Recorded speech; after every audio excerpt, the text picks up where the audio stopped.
Every girl knows what it's like to feel ignored, but Sarah Mitchell felt it more than most. At 25, she watched every guy in Cedar Falls pick someone else, leaving her feeling unwanted and hearing whispers that she'd end up alone forever. When Jacob Stone, a tough mountain guy from way up high, asked her to marry him, Sarah thought it was her chance to escape a lonely life. She packed a few things and followed him into the wild Colorado mountains, happy for a shot at love and a family. What she didn't know was that Jacob had already been with her two older sisters, Martha and Rebecca, who disappeared in those same mountains years ago. As Sarah gets cozy in Jacob's faraway cabin, she starts seeing familiar stuff and spots women's clothes that aren't hers. The mountain hides secrets as dark as its cold winter nights, and Sarah's about to learn that some guys collect wives like others collect animal skins. But what happened to Martha and Rebecca? And why does Jacob keep their rooms just like they left them? Before we go on, tell us where you're listening from. And if this story grabs you, hit subscribe because tomorrow I've got something super special saved for you. Sarah Mitchell was always the sister nobody noticed. While her older sisters Martha and Rebecca got everyone's attention with their shiny blonde hair and happy giggles, Sarah had a quiet kind of pretty that guys in Cedar Falls seemed to miss. Her dark hair was straight like dry grass, and her gray eyes had a deep look that most people found odd instead of pretty. At 25, she sat in church and at town parties, watching every good guy choose someone else, always someone younger, cuter, or with a dad who owned more than a struggling shop. The Mitchell family used to have money, back when Sarah's grandpa ran the biggest store around. But bad choices and her dad's drinking ate up their riches until just the store was left, barely keeping them fed and warm. Martha got out first, marrying a traveling salesman when Sarah was 19. Rebecca left 2 years later, but her leaving was weird. One morning, she said she was going to find Martha and never came back. Their parents, worn out by sadness, hardly talked about their missing girls. Sarah's mom sat by the window all day, staring at the mountain paths like her daughters might walk back any second. Her dad drank more, leaving Sarah to run the store and deal with customers who barely noticed her. It was on a gloomy October morning that Jacob Stone walked into Mitchell's general store. Sarah noticed him right away, not because he was super handsome, though his rough face was kind of nice, but because he looked at her, really looked, like she was the only person worth seeing. Jacob was tall, over 6 feet, with wide shoulders that filled the doorway and hands that showed he worked hard in tough winters. His dark hair had bits of silver, and lines around his blue eyes hinted he'd seen plenty of mountain storms. He moved like he knew every step could be dangerous, careful, and sure. "You must be Sarah," he said, his voice rough like mountain winds. "I heard you're a smart woman with a special kind of beauty." Sarah's cheeks got warm.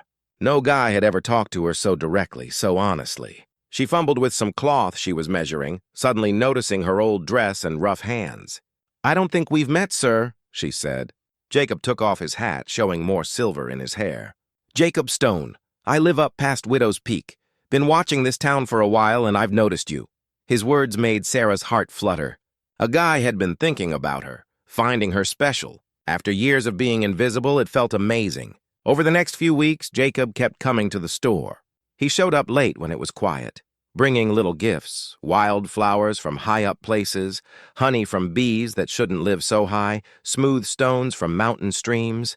He told stories about life in the mountains, describing big skies and quiet that made Sarah want it so bad it hurt.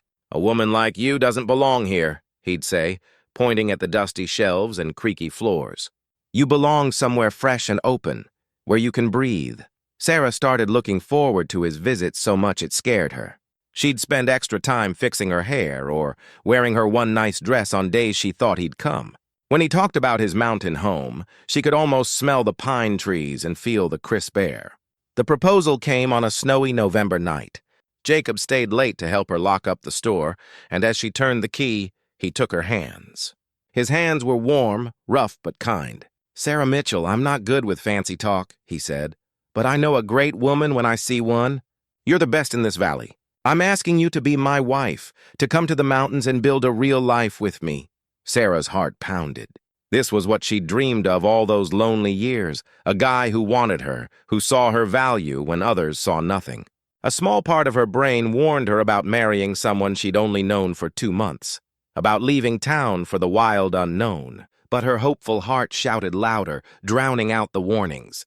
"Yes," she whispered, then louder, "Yes, Jacob, I'll marry you." The wedding happened 3 days later in the little church where Sarah had sat alone so many times.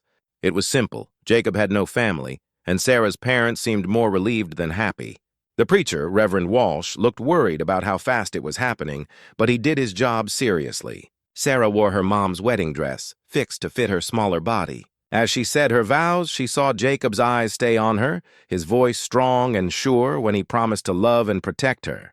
For the first time ever, Sarah felt chosen, wanted, loved. After the ceremony, the few townsfolk who came said polite congratulations, but Sarah saw their worried looks when they thought she wasn't watching. Mrs. Henderson, who ran the boarding house, pulled her aside as Jacob loaded their stuff into his wagon. "Child," she said, her old face full of worry, "you don't know much about this man except what he's told you. Mountain people stay private for a reason, and not all those reasons are good." Sarah squeezed her hand. "He's kind to me, Mrs. Henderson. He sees something in me worth loving. That's more than I've ever had."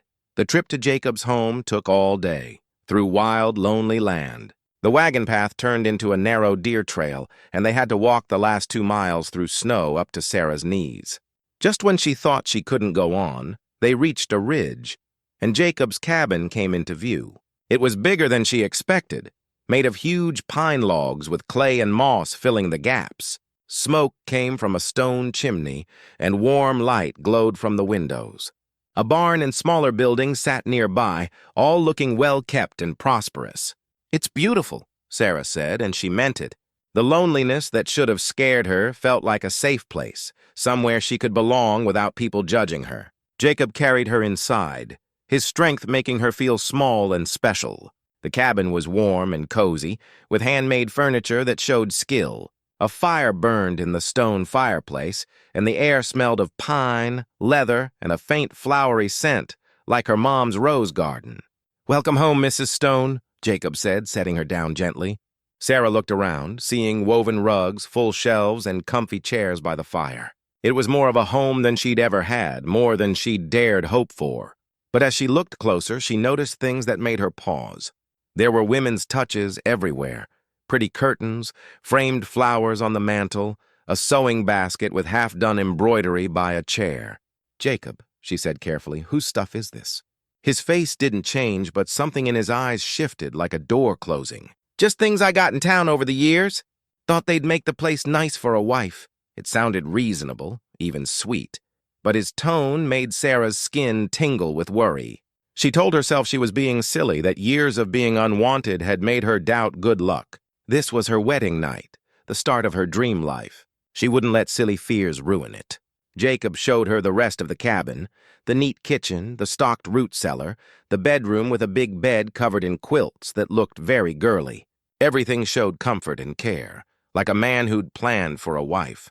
As they sat by the fire with hot coffee, Sarah started to relax into her new life. Jacob was kind and gentle, asking if she was comfortable, telling stories about neighbors they'd meet in spring. The loneliness that worried her parents felt like a gift. Here, she could just be Jacob's wife, not the plain Mitchell girl everyone ignored. But as the night went on and the fire dimmed, Sarah kept noticing those girly touches.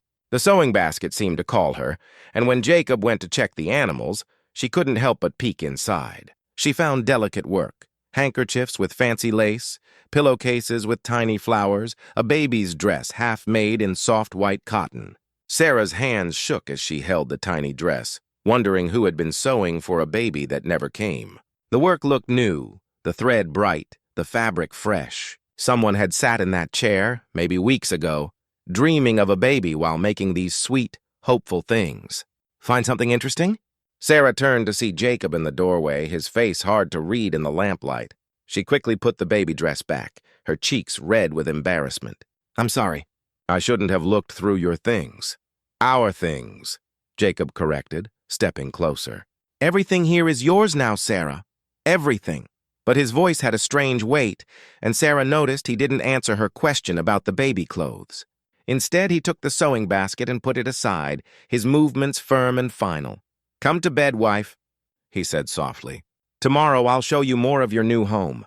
As Sarah followed him to the bedroom, She tried to shake the feeling that she'd walked into someone else's story, that the pretty touches in the cabin weren't for her, but leftovers from someone else's life. The thought stayed with her in the dark, where Jacob's gentle touch and sweet words couldn't fully chase away the feeling that she was sleeping in another woman's bed, living another woman's life like a dress that didn't fit right. Outside, the mountain wind howled, promising winter and secrets buried in the snow.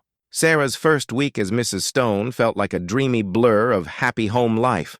Jacob was a caring husband, bringing her coffee each morning and telling stories about mountain animals over dinner. But those girly touches in the cabin kept bothering her, like a splinter she couldn't ignore. While cleaning the bedroom one day, when Jacob was checking his cattle, Sarah made a scary discovery. She was organizing the dresser to make room for her things when the top drawer stuck. She yanked it open with a loud crack and froze. Among Jacob's handkerchiefs and collar pins was a blue hair ribbon, the exact color Rebecca loved, made of silk like the dress their mom made for Rebecca's 16th birthday. Sarah's hand shook as she picked it up. The silk was soft, recently touched, and a single blonde hair was caught in it. Rebecca's hair, no doubt. Sarah sat on the bed, her mind spinning. How did her sister's ribbon end up in Jacob's private drawer? Her brain tried to find simple answers. Maybe he found it somewhere. Maybe it wasn't even Rebecca's. But deep down, she knew it wasn't a coincidence. Her sister had been in this room, close enough to Jacob to leave something so personal. When Jacob came back that evening, Sarah waited until after dinner to ask him. She put the ribbon on the table, her heart pounding but her voice steady. "I found this today," she said. "It was Rebecca's." Jacob didn't look surprised, just curious, as he picked up the ribbon and looked at it. "Pretty thing. Where'd you find it?" "In your dresser drawer, Jacob. Where you keep your private stuff." He was quiet for a long moment, wrapping the ribbon around his finger. Sarah noticed his strong hands, hands that could easily hurt someone. When he looked up, his blue eyes were cold in a way she'd never seen. "Your sister was beautiful," he said simply. "We knew each other." "Knew each other how?" Sarah's voice got louder, even though she tried to stay calm. "She disappeared 3 years ago, Jacob. She went looking for Martha and never came back." "What happened to her?" Jacob stood and walked to the fireplace, still holding the ribbon. Rebecca was stubborn, wanted to do things her way. "She thought she could handle the mountains alone." He tossed the ribbon into the fire, where it burned up in a flash of blue. "The mountains don't care about that. They take what they want." "Are you saying she's dead?" Sarah felt sick. "I'm saying the mountains claim what they want. Sometimes animals, sometimes people who go too far from safety." The way Jacob brushed off her sister's fate, burning the only clue she'd found, felt dark and wrong. But Sarah was alone with him, far from help, completely at his mercy. She nodded, pretending to accept his story, even as her gut screamed warnings. That night, she lay awake next to her sleeping husband, staring at his face in the moonlight. The man who'd been so kind, who promised to love her, might have killed both her sisters. The idea was so awful she could barely think it. But the clues were piling up. The next morning, while Jacob was with his animals, Sarah searched the cabin. In the kitchen, behind sacks of flour and beans, she found a loose floorboard. Under it was a hiding spot that made her gasp. Martha's diary, the leather book their dad gave her for her 18th birthday. Sarah's hand shook as she opened it. Martha's handwriting filled the pages, telling about her life as Jacob's wife. The early entries were happy, describing a loving man. But as Sarah read, the story changed. March 15th. Jacob acted weird when I mentioned going to town. He says it's too dangerous, but I can see the paths are clear from the window. Sometimes I feel trapped, like a bird in a fancy cage. March 22nd. Found women's clothes in the root cellar that aren't mine. When I asked Jacob, he got mad. He said I'm imagining things, but I saw a blue dress like Rebecca loved. April 3rd. Jacob watches me all the time now. I can't step outside without him showing up. When I suggested visiting family for Easter, he said no way. His eyes when he's mad, something's wrong with them. April 10th. I tried to leave today while Jacob was hunting. Got halfway to the pass before he caught me. He was gentle bringing me back, but his grip left bruises. He says he loves me too much to let me go. I'm starting to think love and ownership are the same to him. The last entry was 2 weeks before Martha supposedly left with her salesman husband. April 18th. Rebecca came today looking for me.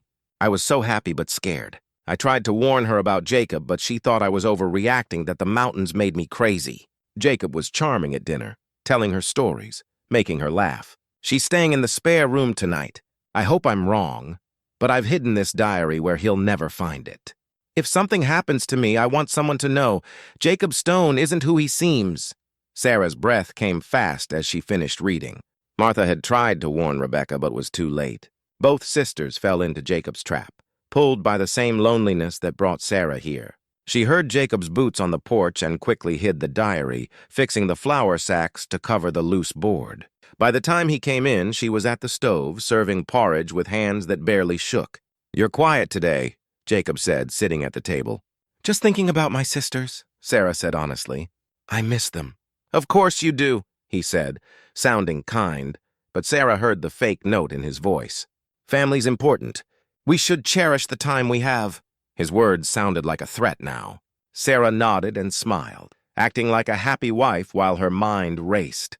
She couldn't let Jacob know what she'd found. Her sisters made that mistake, and it cost them their lives. As she watched him eat the breakfast she made, Sarah knew she was living with a killer. The man who shared her bed, who whispered love in the dark, had probably killed Martha and Rebecca. If she wasn't careful, she'd be next. The mountains that felt like a safe place now felt like a prison. The loneliness that promised freedom now meant no one would hear her scream. But unlike her sisters, Sarah knew what Jacob could do. The question was whether that knowledge would keep her alive long enough to escape. Outside, storm clouds gathered and the wind howled, promising winter's return. Inside the warm cabin, Sarah smiled at her husband and started planning. Over the next few days, Sarah acted like a happy newlywed while secretly exploring Jacob's land. She waited for times when he was busy, fixing fences, chopping wood, or tending cattle, to go farther from the cabin than she dared before. The homestead was bigger than she thought, with small buildings scattered around and paths leading into the thick pine forest. Behind the cabin, she found a root cellar dug into the hill, its heavy wooden door locked with an iron latch. When Jacob was busy in the barn, Sarah opened the latch and went down into the cool, earthy dark. Shelves held jars of vegetables, smoked meat, and pickled fruit. But in the far corner, her stomach dropped. Hanging on wooden pegs were dresses. Not one or two, but almost a dozen, all different sizes and styles. She recognized Martha's green wool dress, worn every Sunday to church. Rebecca's blue silk, her favorite, hung next to it like a ghost. But there were others. A yellow calico she didn't know, a fancy burgundy velvet, a plain brown dress that might belong to a farmer's daughter. Each dress told a story of a woman who came here and never left. Sarah's hands shook as she touched them. Some had tears or stains that looked like dried blood. Others were carefully kept like treasures. She thought of Jacob's gentle hands and soft voice and felt sick. How many women had trusted him, seen his smile, thinking they'd found love? A noise outside, Jacob calling to his cattle, made her rush up the cellar steps. She locked the door and ran back to the cabin, her heart pounding. She had to act normal, not let him know she'd seen his horrible collection.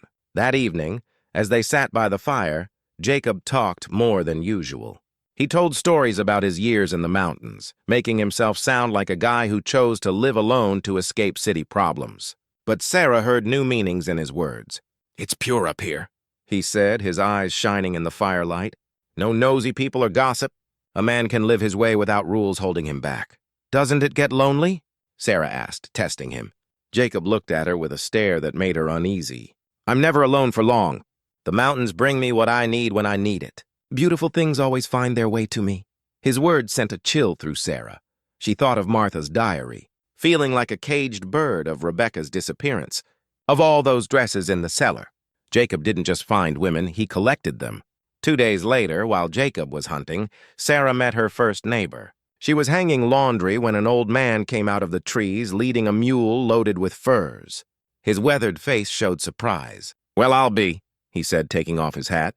Didn't know Jacob had another wife. The word another hit Sarah hard, but she kept her face calm. "I'm Sarah Stone. We got married last month." "Pete Garrison," the man said. "I've got a trapline in this valley. Known Jacob for about 8 years. His sharp eyes looked worried. "You're the third Mrs. Stone I've met." Sarah's mouth went dry. "The third?" Pete glanced at the cabin and stepped closer, whispering, "Pretty blonde gal named Martha. Then another who looked like her, Rebecca, I think. Good women, both. Such a shame. What happened to them?" Sarah asked. Pete's face got careful. Jacob says they left him, ran off with other men. Sarah nodded, afraid to speak. Pete spat on the ground. I've trapped these mountains for 30 years, miss. I know every path and trail. Those girls never left this mountain. Before Sarah could say more, Jacob's voice called her name from the cabin. Pete's face paled. Don't tell him we talked, he whispered. Jacob doesn't like his wives talking to others. Last time I warned Martha. Jacob's voice came closer, sharp and commanding. Pete backed toward his mule, scared. I gotta go. Be careful, Mrs. Stone. Real careful. He vanished into the forest fast for an old man, leaving Sarah with her laundry flapping like warning flags. When Jacob came out of the trees, carrying rabbits, his eyes scanned the clearing. Thought I heard voices, he said casually, but Sarah saw his tense shoulders. Just talking to myself, she said with a fake smile. The quiet gets to me sometimes. Jacob studied her for a long moment, searching for lies. Finally, he nodded and held up the rabbits. Fresh meat for dinner. Go inside and start the vegetables. I'll clean these and be right in. Sarah did as he said, but from the kitchen window, she watched him check the ground where she'd talked to Pete. His movements were careful, like a hunter reading tracks. When he found the mule's hoof prints, he froze, then followed them to where they disappeared into the forest. That night, Jacob was different. His usual kindness seemed fake, and she caught him watching her with a calculating look when he thought she wasn't looking. At dinner, he asked casual questions about her day, if she'd seen anything odd. Each question felt like a test, and Sarah hoped her answers were good enough. As they got ready for bed, Jacob opened the drawer where she'd found Rebecca's ribbon. His hands moved through it like he knew every item, checking if anything was out of place. When he found a long hunting knife with a worn handle, he paused. I'll be tracking tomorrow, he said, running his thumb along the blade. Wolves are around. Can't let them hurt the livestock. But Sarah saw dark stains on the blade that didn't look like animal blood. The knife was clean otherwise, cared for like a favorite tool. She thought of Pete's scared face, his warning about women who talk to outsiders. Maybe I could come with you, she said, testing him. I'd love to learn more about the mountains. Jacob's hand stopped on the knife. The mountains are dangerous for women. Too many ways to get hurt or lost forever. You'll stay here where it's safe. His tone left no room for argument. As he put the knife back, Sarah knew she was looking at the weapon that killed her sisters. The blade that ended their dreams was just feet from where she'd sleep, in the hands of the man who whispered love to her. That night she lay awake, listening to Jacob's steady breathing, planning her next steps. Pete had tried to warn Martha, and Sarah feared that talk had gotten him killed. She couldn't let that happen again. But Pete's warning was a lifeline. Someone else knew the truth about Jacob Stone. The question was whether Pete would live long enough to help her, or if she'd already doomed him by listening. Outside, the mountain wind howled like the voices of women who trusted the wrong man. Sarah pulled the quilts closer, knowing warmth was just a lie in a house built on graves. Jacob left before dawn, his hunting knife at his belt and rifle over his shoulder. Sarah watched from the kitchen window as he vanished into the forest, following Pete's tracks from the day before. Pete's words echoed, "Don't tell him we talked." Once sure Jacob was gone, Sarah went back to the root cellar with Martha's diary. She needed to read every word to know what her sisters learned and how they died. Hidden among the jars, she found Martha's family Bible, the one their grandma gave her. The leather was soft from use, and inside were pressed wildflowers and a folded letter that stopped Sarah's heart. It was addressed to their parents in Martha's neat writing, never sent. Sarah's hands shook as she opened it. Dear Mama and Papa, I hope you're well, but I'm scared you'll never get this. I made a terrible mistake marrying Jacob Stone, and I fear for my life. He's not the man he seemed in town. There's a darkness in him I didn't see until too late. I found signs of other women in this cabin. Their things are hidden everywhere, and Jacob gets angry when I ask about them. He won't let me leave the mountain, and his eyes, something's wrong when he looks at me, like I'm not a person but a thing he owns. I've tried to escape twice, but he tracks me like an animal and brings me back. He says he loves me too much to let me go, but this isn't love, it's sick. Yesterday I found a woman's shoe behind the woodshed, stained with what I'm scared was blood. Rebecca plans to visit in spring. I have to warn her, keep her from making my mistake. If something happens to me, know I love you and I'm sorry for worrying you. Tell Rebecca to stay away from this awful place no matter what Jacob says. Your loving daughter, Martha. P.S. I've hidden this letter in my diary where Jacob won't find it. If someone reads this, know Jacob Stone is a murderer. The graves behind the cabin aren't for animals. Sarah held the letter to her chest, tears falling. Martha knew the truth, tried to warn Rebecca, but it wasn't enough. Her sister lived her last months in fear, trapped with a man who saw women as objects to collect and throw away. The graves behind the cabin made Sarah rush outside. She'd seen the small fenced area her first week, believing Jacob's story about pet and livestock burials. Now, looking with fresh eyes, she counted 13 wooden crosses in neat rows. 13 women, each reduced to an unmarked grave in a killer's yard. One grave was newer, the dirt still dark despite the frost. Sarah knelt by it, touching the rough cross, and prayed for the soul beneath. Was it Martha's or Rebecca's? Were they buried together, or had Jacob spread his victims across the mountain to hide his crimes?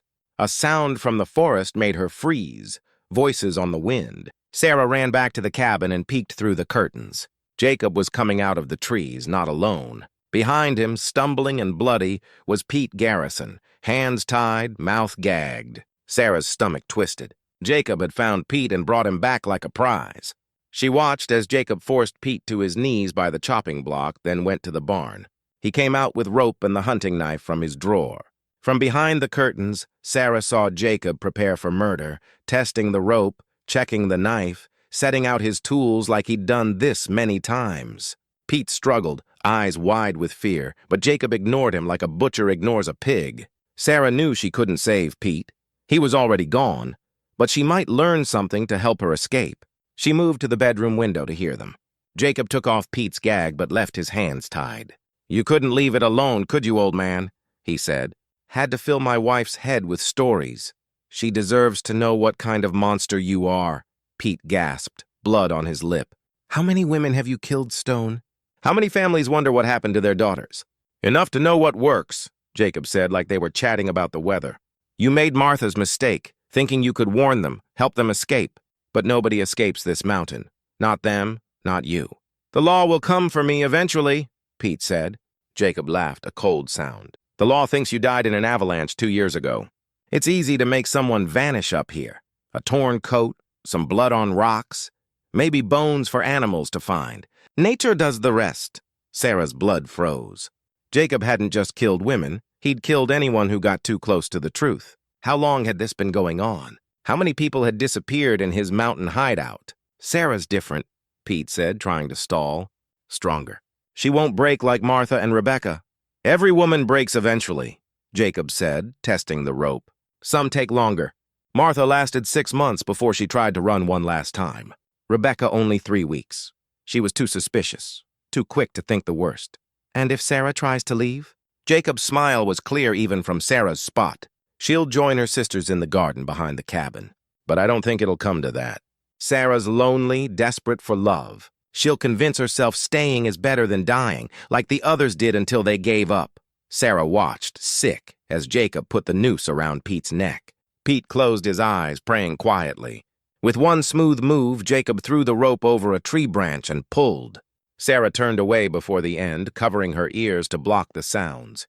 When she looked again, Pete hung still and Jacob was digging a new grave in his victim garden. The sight burned into her mind. Her husband, who promised to love her, getting rid of a person like he was butchering meat.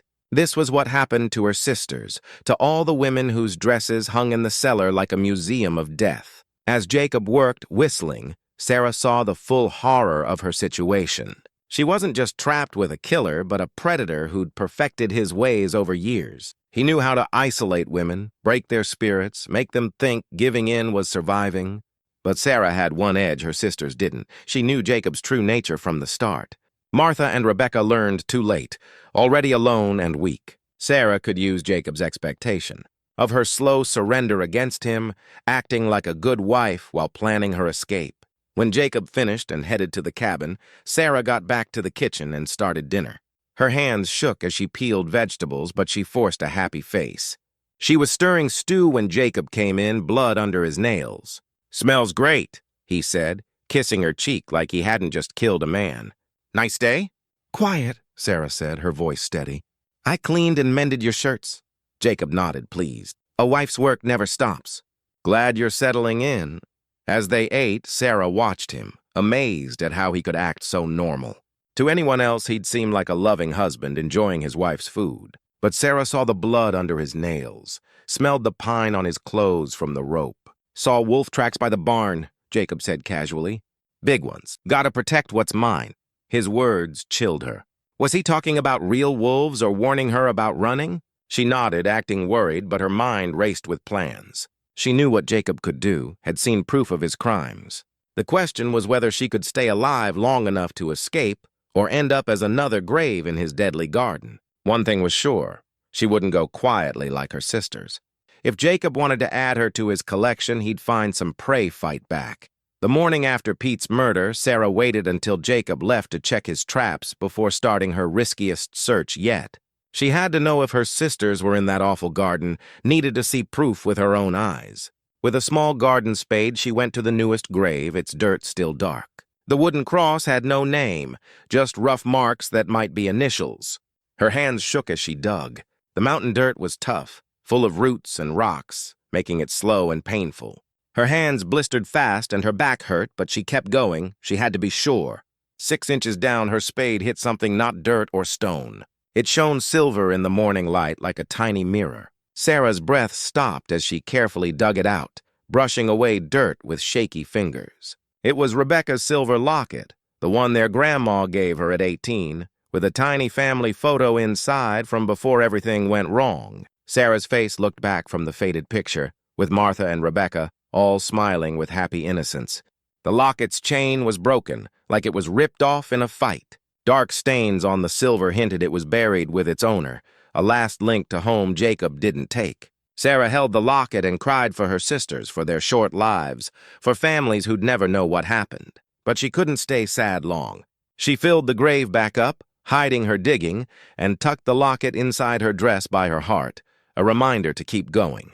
Her sisters would be avenged, but first she had to survive. As she walked to the cabin, Sarah studied the land with new eyes. The paths Jacob used for hunting, where he kept weapons, his daily schedule. To escape alive, she needed every detail. The barn caught her eye first. Jacob spent mornings there with his cattle and horses, but always told her to stay out, saying it was too dangerous with animals and sharp tools. With him gone, Sarah slipped inside the barn's heavy door and saw why he kept it secret. It wasn't just for livestock. It was a workshop for death. Ropes hung from the rafters, some stained dark with blood. A workbench held sharp knives of all sizes. Along one wall, like a museum, were personal items telling stories of Jacob's victims. Jewelry boxes with rings, necklaces, earrings that once belonged to living women. Photos in cracked frames showed smiling faces, some familiar from wanted posters in town, others unknown but all victims of trusting the wrong man. A bundle of letters tied with ribbon held final words from daughters and wives, never sent. In the middle was a black leather ledger. Sarah's hands shook as she opened it, seeing Jacob's neat writing listing names, dates, and killing methods, even drawings of where bodies were buried. It was a killer's diary, recording murders over more than 10 years. The first entry was from 1859, November 3rd, first success. Mary Catherine Walsh, 19, Denver. Fought longer than expected but broke after 2 weeks. Disposed of December 1st, buried northeast, marked with pine cross. Sarah's stomach twisted as she read about woman after woman, each one lured by promises of love and killed. Jacob had been doing this for 15 years, targeting lonely women with lies. The ledger explained dozens of disappearances across Colorado and beyond. Martha's entry was from last year, March 12, 1869. Martha Rose Mitchell, 23, Cedar Falls. Very beautiful. Started obedient but got too independent. Lasted 6 months before disposal. Sister Rebecca arrived April 18th as planned. 2 sisters at once shows picking families works well. Rebecca's followed. April 30th, 1869. Rebecca Ann Mitchell, 21, Cedar Falls. Suspicious, hard to break. Disposed of May 2nd after escape attempt. Both sisters buried southeast. Consider targeting last sister if chance comes. The last entry froze Sarah's blood. November 8th, 1870. Sarah Elizabeth Mitchell, 25, Cedar Falls, last Mitchell sister. desperate to marry because she's older and plain, perfect for long-term use. Wedding November 11th. Expect 6 to 8 months before disposal. Sarah stared at her fate, written like she was just a thing to use and throw away. To Jacob, she wasn't a wife. She was a specimen to keep for a while, then kill between May and July. But the ledger also showed Jacob's confidence made him sloppy. It was evidence that could get him hanged if it reached the right people. The question was whether Sarah could get it to the law before her time ran out. Jacob's voice calling his cattle made her rush to put the ledger back and leave the barn. She got to the cabin just in time, her heart racing as she started peeling apples for a pie, acting normal despite her fear. When Jacob came in, he found her working, maybe moving a bit too fast. His sharp eyes watched her for a long moment. "You're back early," she said, keeping her voice steady. "Just starting dinner." "Traps were empty today," Jacob said, stepping closer to look at her work. "Sometimes the mountain gives, sometimes it doesn't. We gotta be patient and thankful for what we have." His hands rested on her shoulders, pressing just enough to remind her he was strong. Sarah kept peeling apples, each curl of skin falling like her old innocence. She felt his eyes searching for signs she'd found something. "You seem full of energy today," he said, almost excited. Sarah's knife stopped for a split second before moving again. "I guess I'm starting to feel at home here. The mountain's growing on me." "Good," Jacob said. Some women never get used to the quiet. They let loneliness and crazy thoughts push them to bad choices. His words had hidden meanings that scared Sarah. He was testing her, checking if she'd been in the barn. "I can't imagine leaving," she said, forcing warmth into her voice. "This is the first real home I've had." Jacob's grip on her shoulder eased. "Glad to hear it. A man needs a wife who's happy, who won't chase silly ideas of running off." That night, as they sat by the fire, Jacob talked more, telling stories about his early mountain days, making himself sound like a guy seeking peace. But Sarah heard the lies in every word, saw how he built a fake version of himself. "Were you ever lonely up here?" she asked, acting curious. "Before Martha, I mean." Jacob's face stayed calm, but his eyes tightened. "Martha wasn't my first wife, Sarah. There were others before her who didn't value what I gave them. What happened to them?" "They chose to leave," he said firmly. Sarah pushed a little. "All of them? None stayed to build a life with you?" "Building a life takes commitment, Sarah. Loyalty. Some women don't have the strength for mountain life. They fade away like snow in spring." The way he talked about murder was almost poetic, and it horrified her. Sarah nodded like she understood, but inside she was furious at his twisted ideas. How many wives had there been? How many women fell for his kind act and ended up trapped? "I hope I'm stronger than they were," she said softly. Jacob leaned closer, his eyes intense in the firelight. "I believe you are.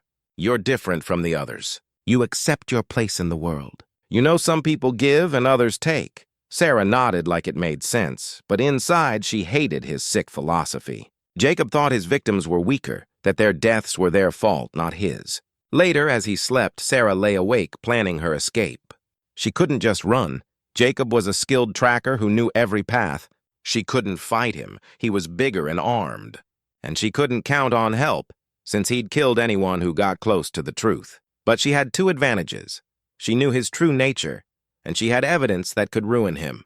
The ledger in the barn was like a confession that could get him caught. If she could get it to the law, she could save herself and others. Her plan was risky, needing perfect timing and courage. She'd have to act completely broken while secretly preparing a bold move that could either free her or get her killed. As the wind howled outside, Sarah started the most important act of her life, playing a defeated woman while planning to destroy the man who killed her sisters. Rebecca's locket pressed against her heart, reminding her she carried justice for all Jacob's victims. The mountain had taken many women, but Sarah was determined to reveal its darkest secret. Sarah began acting submissive the next morning.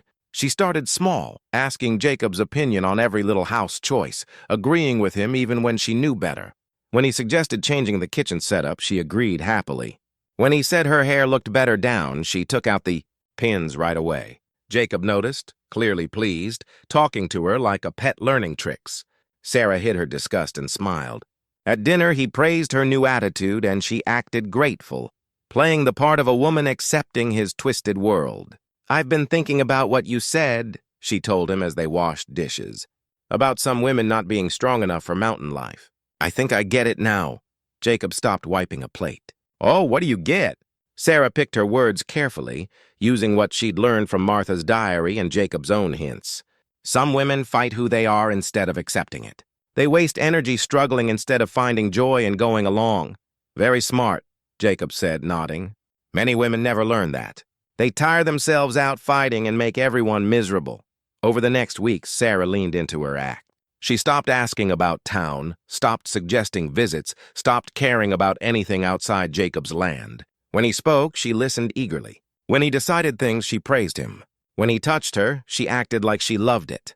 Her act worked so well that Jacob started leaving her alone longer, going hunting or checking traps all day, sure his wife was fully tamed. These times alone let Sarah keep investigating and plan her escape.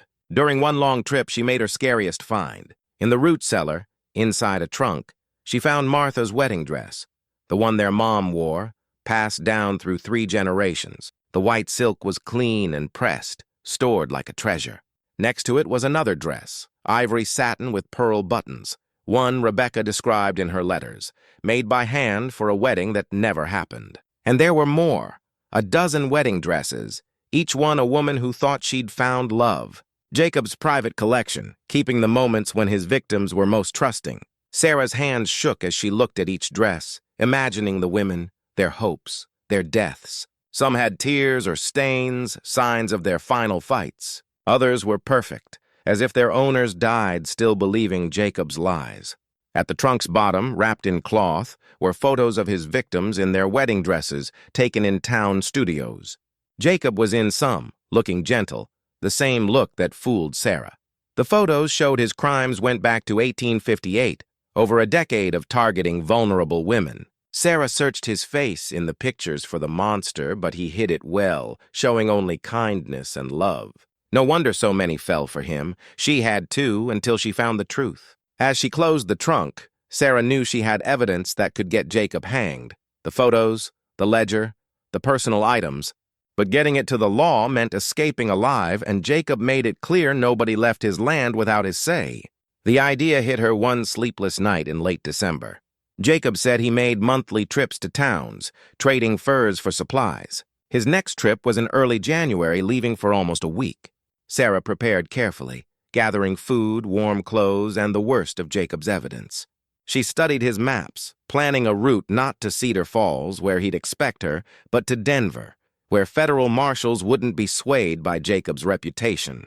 But first, she had to keep him from suspecting. Sarah acted so obedient that Jacob treated her like a prized possession, not a threat. He talked openly about his plans, sure she was broken. The night before he left, Sarah played her biggest scene. As they got ready for bed, she hugged him tightly. "I hate when you leave," she whispered. "It's so quiet without you." Jacob stroked her hair, pleased. "You've learned to value what you have, Sarah. That's true wisdom. Some women never get how lucky they are to be chosen, protected, loved. Will you be gone long? 5 days, maybe 6 if the weather's bad. But you'll be safe. The mountain protects what's mine." Sarah nodded, hiding her face in the dark. The mountain had hidden his crimes for years, but she'd learned it could also hide someone trying to escape. As Jacob slept, Sarah planned her final moves. In hours, he'd leave, thinking his tamed wife would wait for him. Instead, he'd find an empty cabin and the start of his downfall. The wind outside promised a storm, and Sarah smiled in the dark. Bad weather could slow Jacob and cover her tracks. The mountain, his ally for so long, was about to turn against him.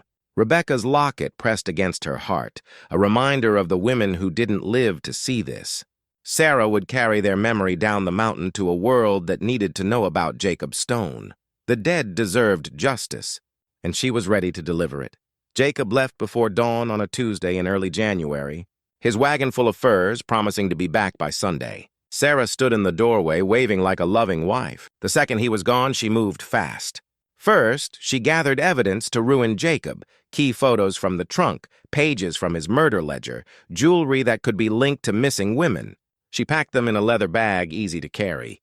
But before leaving the cabin that was her prison, curiosity made her search one last time. Jacob's private things were off-limits, kept in a locked box under their bed. With time and tools, Sarah broke the lock and found secrets that changed everything.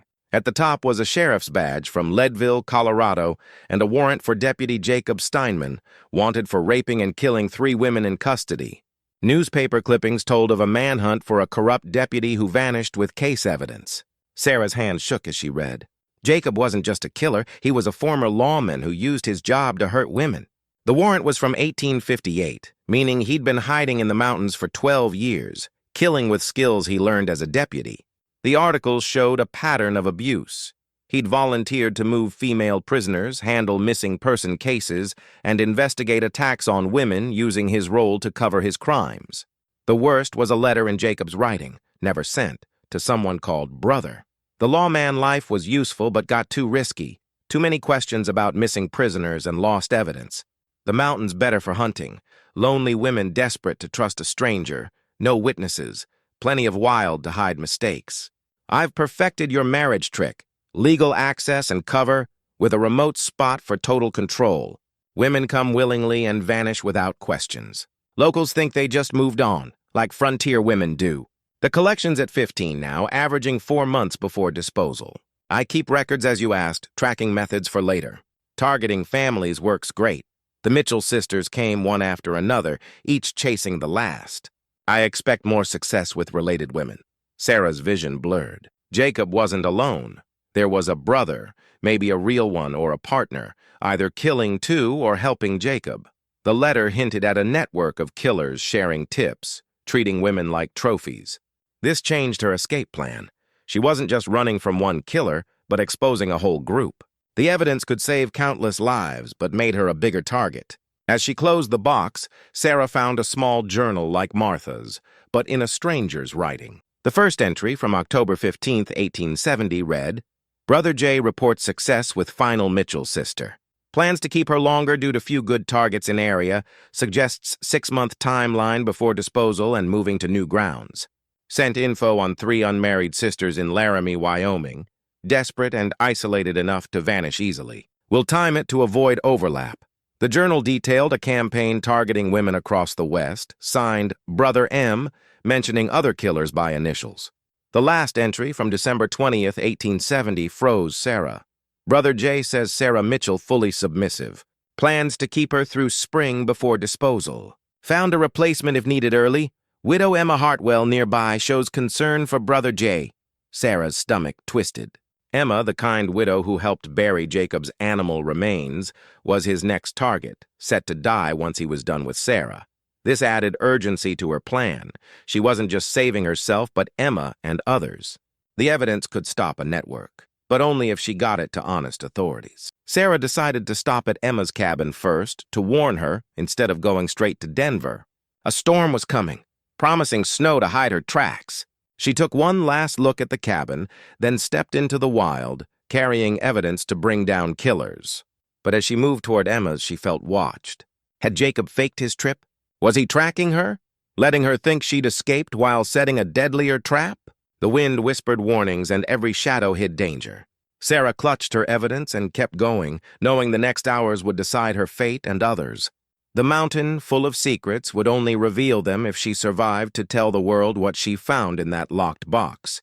The trip to Emma's cabin should have taken 2 hours, but the storm hit faster than Sarah expected. Snow fell thick by mid-morning, and the wind roared through the pines. Sarah pulled her cloak tight and pushed on, following the faint trail between homesteads. Halfway there, a sound froze her. A rifle shot, then Jacob's voice calling her name across the wild. He'd come back early, found her gone, and was hunting her like an animal. Sarah left the trail and ran into the thick forest, hoping to hide among pines and rocks. But Jacob knew these mountains better than anyone, his voice echoing everywhere, making it hard to know where he was. "Sarah," he called, "I know you're out there. Come back, and we'll forget this nonsense. A storm's no place for a woman alone." His fake concern made her skin crawl. She pictured him finding the broken lock on his box, knowing she'd learned his secrets, his real name, the network, his plans for Emma. The kind husband was gone, replaced by a predator guarding his territory. Sarah struggled through deep snow, her breath puffing in the cold. The evidence bag hit her hip with every step, heavy but motivating. She had to reach Emma, warn her, and get the evidence to the law, no matter what. Jacob's pursuit got closer. He moved quietly, reading her tracks, guessing her moves with a killer's skill.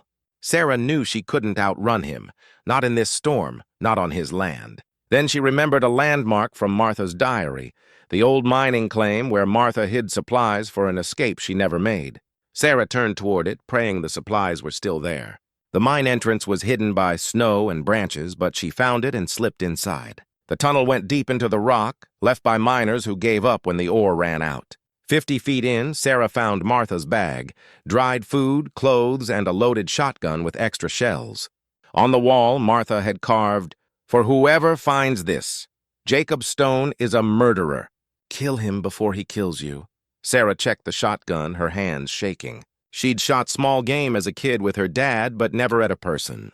The idea of killing Jacob made her sick, but Pete's hanging body and those graves strengthened her. Some men lost their right to live when they hurt the innocent. Footsteps in the snow meant Jacob was close. Sarah put out her lantern and moved deeper into the mine, shotgun heavy in her hands. Jacob called her name, his voice now angry. "Sarah, stop this silly game. You'll freeze out here. For what? Some old papers and photos that don't matter? Come back and we'll talk like normal people."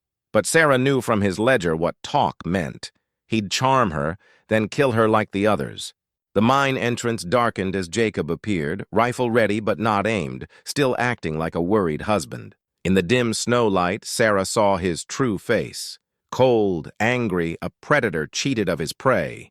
This was what Martha and Rebecca saw before they died. Not the kind husband, but the monster. "I know you're in there, Sarah," he said calmly, stepping inside. "There's nowhere else to go. The storm's worse, and you'll never make town on foot. Come out now, and I promise it'll be quick and painless. Keep hiding, and I'll make it last days." His casual talk of her death confirmed everything. To him, she was already gone. Just a thing to finish off. Sarah raised the shotgun, aiming carefully. The tunnel would make the blast deadly at close range. One shot could end Jacob's killings forever, save Emma and others. But as her finger tightened, she hesitated. Killing, even to save herself, was a line she never thought she'd cross. The girl ignored by every man in town never imagined she'd be in a mine, ready to shoot her husband. That pause almost killed her. Jacob heard her move and dove aside as she fired. The blast roared, spraying rock and dust, but missing him. Before she could reload, Jacob charged into the mine. "You little," he growled, all pretense gone. "I should have killed you the first night instead of wasting months taming you. But don't worry, I'll make you suffer for every bit of trouble." Sarah fumbled with the second barrel, her hands shaking so bad she could barely work it. Jacob's boots pounded closer. She had seconds left. The shotgun clicked as the second barrel locked. Sarah turned just as Jacob lunged, his knife shining. She fired without aiming, trusting the shotgun's spread. The blast hit Jacob's chest, throwing him against the mine wall. He slid down, coughing blood, the knife falling away. But even dying, Jacob wasn't done. "You think you've won?" he gasped, blood bubbling. "There are others, dozens. The network, we'll find you. We'll make you pay." Sarah kept the empty shotgun on him, backing toward the entrance. "The network's finished, Jacob. I have your records, your letters, everything. The law will hunt your brothers and hang them." Jacob's laugh became a bloody cough. "Stupid girl. You think we don't plan for this? We have backups, new names, new places. Then they'll run forever," Sarah said, her voice strong. "And every woman they meet will know to fear men with promises too good to be true." As Jacob's breathing slowed, Sarah knew the immediate danger was fading. But the storm outside was worse, and she still had to reach Emma's cabin. The network he revealed was bigger than she'd thought, making her mission urgent. Sarah grabbed Martha's supplies and stepped into the blizzard, leaving Jacob to die in the dark he made. The evidence would bring justice, but first she had to survive the storm and get the proof to safety. The mine entrance was filling with snow, burying the man who terrorized the mountains for over a decade. The storm that nearly killed Sarah would give Jacob the cold, dark grave he deserved. The storm turned the mountain into a strange, white world. Snow fell so thick Sarah could barely see ahead, and the wind stung her face with ice. She stumbled through deep drifts, using the shotgun as a stick, the evidence bag hitting her hip. Emma's cabin should have been close, but the storm made it impossible to see. Sarah stopped to figure out her direction, looking at dim trees and rocks. The cold was creeping through her clothes, and she knew she'd freeze if she got lost. A sound on the wind froze her, voices from where she was headed.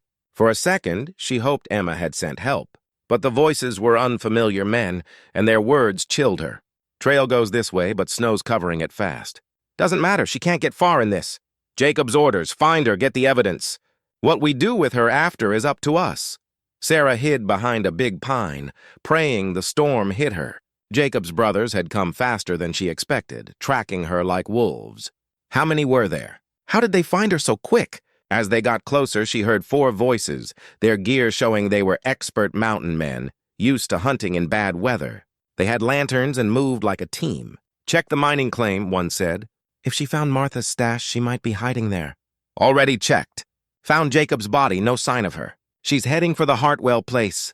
Sarah's heart pounded. They knew about Martha's stash, Emma's cabin, Jacob's plans, proof they were deep in the conspiracy.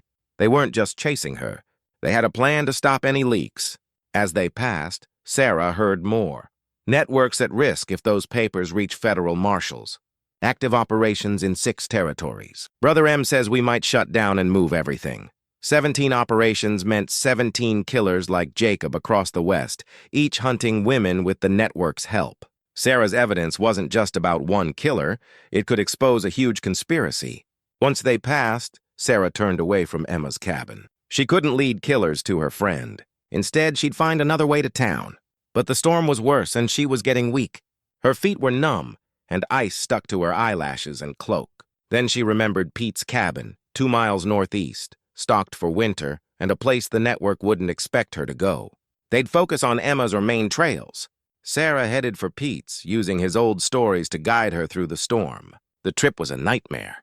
Her world shrank to each step, each tree for shelter, each landmark to stay on track. The wind screamed like Jacob's victims, and she fell into the snow more than once. Rebecca's locket kept her going, reminding her of justice for her sisters and all the women in her evidence bag. After hours, she saw Pete's cabin through the snow, a small log house in a clearing, its chimney dark. Sarah stumbled to the door, her numb hands barely working the latch. Inside was just as Pete left it, simple but cozy, with shelves of food, ammo, and supplies for tough winters. A fireplace sat on one wall, wood stacked beside it. The cabin was warm and dry, a safe spot from the deadly storm. Sarah locked the door and built a fire, her shaky hands struggling with matches. As warmth filled the room, she felt stronger. She sat by the fire to check her evidence when a new sound cut through the storm. Hounds barking. The network had tracking dogs that could follow her scent even in the blizzard. Her safety was gone. Sarah searched Pete's supplies for help. She found more shotgun ammo, a sharp hunting knife, and black powder packets Pete used for blasting stumps. A desperate idea formed. The dogs and voices were closer, excited as they neared their prey. Sarah had maybe 10 minutes. She set powder packets around the cabin, making a rough, explosive trap. If they wanted the evidence, they'd have to come inside and pay a huge price. She placed one packet near the fireplace with a long fuse to her spot behind Pete's oak table, others by windows and the door. It wasn't fancy, but it would work, saving the evidence even if she didn't make it. The barking was loud and lantern light glowed through the windows. Sarah checked the shotgun, secured the evidence, and got ready for her last stand. After months of fear and pretending, Sarah was ready to face them on her terms. A voice called from the dark, smooth and confident, like Jacob's fake charm. "Mrs. Stone, we know you're there. I'm Marcus Webb, representing business interests your husband might have mentioned. We'd like to talk about a deal for some property of ours." Sarah almost laughed. Property meant women's lives. Business meant a killer network. "The only deal I want," she yelled, "is seeing you all hang for your crimes." There was a pause. Then Webb's voice turned cold. "That's not an option, Mrs. Stone. You have papers that could cause us trouble. We'll trade them for a quick death instead of the slow fun my men want." Sarah's finger rested on the shotgun trigger. They thought they could scare her like they did others, but they'd misjudged her. "Come get them," she said clearly. "But you'll pay a price that ruins your business." The attack came at dawn as the storm calmed. Sarah spent the night behind the table, shotgun ready, finger near the fuse. She dozed lightly, waking at every noise. The dog stopped barking suddenly, a sign the attack was coming. Glass shattered as a rock broke the cabin's window. A burning stick flew in, landing among Pete's supplies and starting a fire. They wanted to smoke her out or burn her. "Last chance, Mrs. Stone," Webb called. "Throw out the papers and we'll make it quick." Sarah lit the fuse to the nearest powder charge. It sparked, giving her about 2 minutes before it blew the front wall. She had to time it right. Too early, and they'd escape. Too late, and she'd be caught. The door splintered under an axe, then burst open as 2 men rushed in. They moved like soldiers, covering each other, scanning the room. Sarah waited until they were fully inside, then set off the first explosion. It blasted the front wall, sending wood and metal flying. One man was thrown out dead. The other dove behind Pete's stove, but was bleeding. "She's got explosives!" he yelled. Sarah's shotgun cut him off, the close-range blast tearing through him.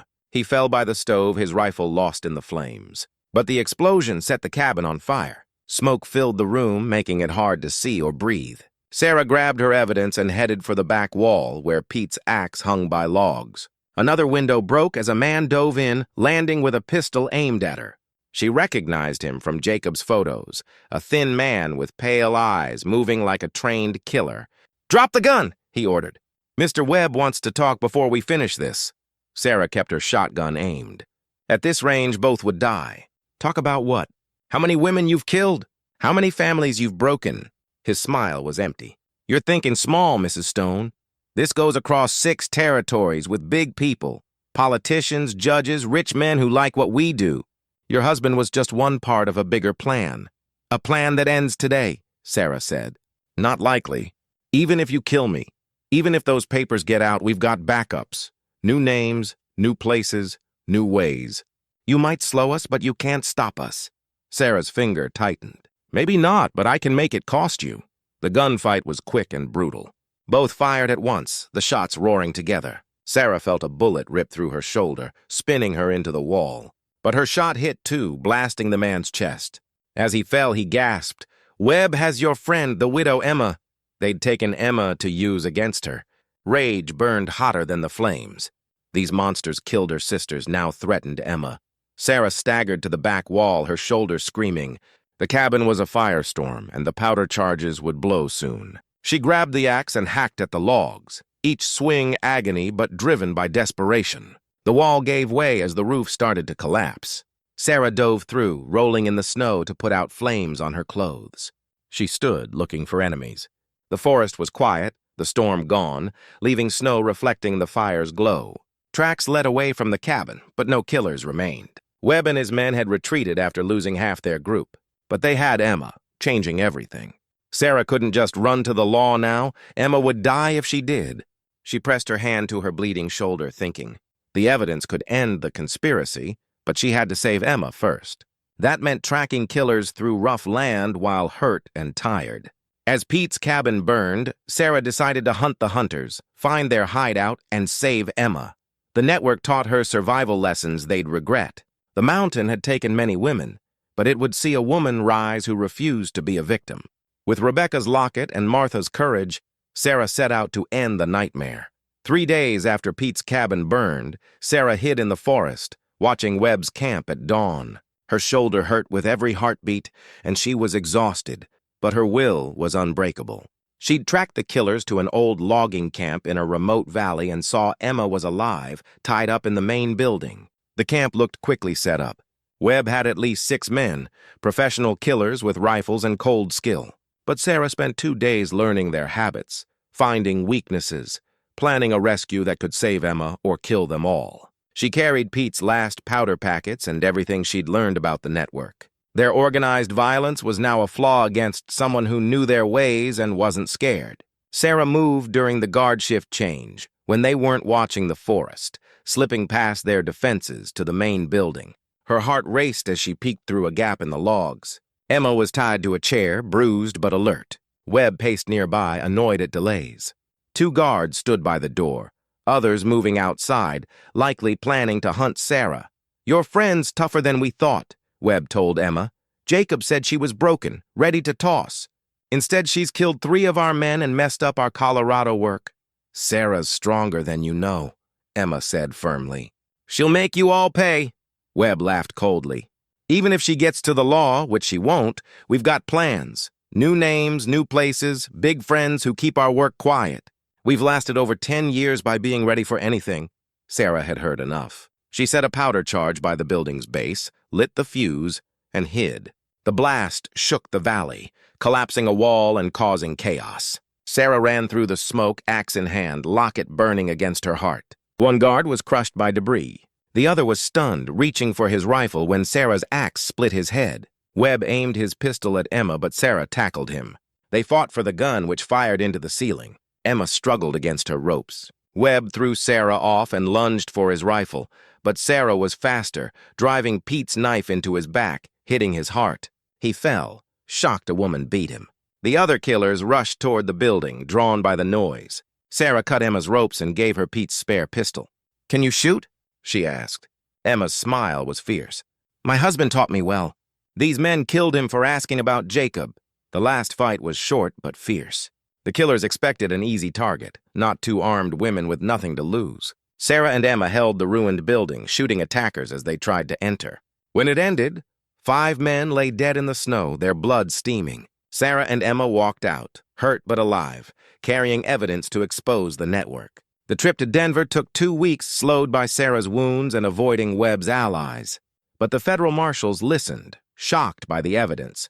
Jacob's documents and Webb's letters showed a conspiracy across multiple territories, implicating dozens.